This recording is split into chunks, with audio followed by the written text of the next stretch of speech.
Alright everybody, in today's video I'm gonna be talking about obtaining Vastocar. Now some of you guys might be a little confused by that title, but basically I'm just gonna be talking about how hard it was, if it was fast, basically my experience on it and if it's worth for you guys to, grind for. So yeah, let's get straight into it.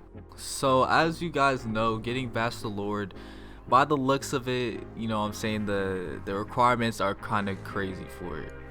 And yeah, I'm not gonna lie, like it took me a while. Of course I had to grind from Hollow to Ajuka, and from Ajuka to Vastocar, and that whole process was just pretty painful, even though you don't like have to restart fully if you die or whatever. But honestly, like, getting to Vastocar from Ajuka isn't the hardest thing in the world. It's actually not hard at all. It's more time consuming than anything. Especially the way I did it. I personally just took the safe route instead of going to Hueco and farming Storm and Rancars and Vastolords next to other players. I just took the safe route and server hopped the Katakura River, and that took me a couple hours, but it was very time consuming. And I had to take a couple breaks in between because I can't sit there and just straight up brain dead grind for that long. Now I will say, if you guys have ever played Type Soul, and I hate to bring up Type Soul and the situation that it is in right now, but in Type Soul we don't really have moves for hollows, but in Peroxide you actually get a choice of moves that makes the grind a bit better. You could kind of get your mind off of just straight up M1, and you have moves you can combo up a little bit. And thankfully you don't have to only kill like fish bones or whatever. You can kill Menos, Ancient Menos, other Jukas to gain faster and all that. But yeah, so before I go on to the next part of the video, the tips and the tricks on making your grind a little easier, I do want to answer the big question of the video real quick, just to get it out the way. Is it worth getting Vastocar? And in my opinion, yes. So you're only risking a couple hours of your time. Of course, a couple hours may depend on your situation, but it's a couple hours of your time for the buffs that I'm about to put up on screen right now.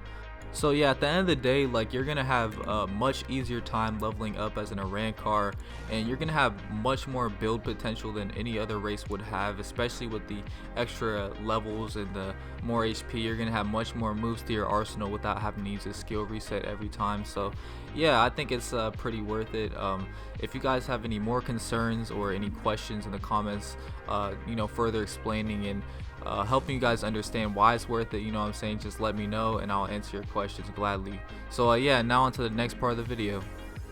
So I have some tips for you guys for when you're at the end of your progression and when you're at the start. So of course we're gonna start with when you're first starting your progression, getting to the big 1,700 kills. So I'm gonna be telling you guys like what I personally did. Like, there's probably easier ways out there, but this is just the safest thing you guys could do. So first, like, you're gonna want to go to the Roblox servers, like the server list, not in game but outside the game, because the in-game server list still has its problems here and there. But you're gonna want to go in the server list from the actual Roblox app, and you're gonna want to put the servers to ascending and go to the smallest server. So the reason you're gonna be wanting to do this is when you die you lose 60 kills off your progression. That's like 10-15 minutes maybe, probably less than that, but yeah, it's like time wasted off of your progression just from someone killing you. So you just want to play it safe, join that server, and then after that what you're gonna want to do is go to the Katakura River. It's under the bridge. It's a huge river. You guys definitely already know where this is, but yeah, there tons of hollows spawn there and on the outskirts where the grass is. So you guys are basically just going to go up and down and kill everything. So whenever players start to join, or if you like kill all the hollows there, just like server hop, simple, and you'll get some red eye hollows here and there, and you'll even probably see some Ajukas. That'll definitely help towards your progression, because red eyes, I'm pretty sure, give you 3 more kills, and then Ajukas, I'm not too sure on this, but I'm pretty sure they give you around 10 kills. So yeah, if you guys want to like lure in and go check out the cities for any hollows, like do that, but I'd only recommend doing that once you're further down the progression. You have like around 6 flash steps and you can freely just go around whenever. So yeah, my next tip, a pretty simple one: just stay away from players. Like, I'm telling you guys, some of these people are just straight up evil. They cannot be trusted. I personally think I got lucky because I actually came across a couple nice people, started hitting me, and I was like, yo, chill, I'm a player. And then they're like, all right, yeah, like we're chill. But yeah, that might not happen for you guys. People might just kill you just because, like, that is what it is. So just stay away from players. Be free to alt F4 if someone tries flash stepping up to you, because they're most likely coming to kill you, especially if you're a hollow. And people are out there trying to do their quests, and especially in Katakura Town, so just be wary of that. And then my next tip is to just like not let the time get to you, especially if you're in progression and you talk to the NPC and he's like, giving you a message that you're not even halfway through. Just don't let it get to you. Take breaks if you need it. It's not going to take everybody the same amount of time, especially with these spawn rates. They're different for everybody. Just know, like, you're going to get it soon, whether it's 1 day or 2 days. It's going to be all worth it in the end. So yeah, that should be it for the grinding portion. Now we're going to get a little bit into whenever you're actually a Vasto Lord. So first thing, like when you're a Vasto Lord, don't instantly pull off your mask.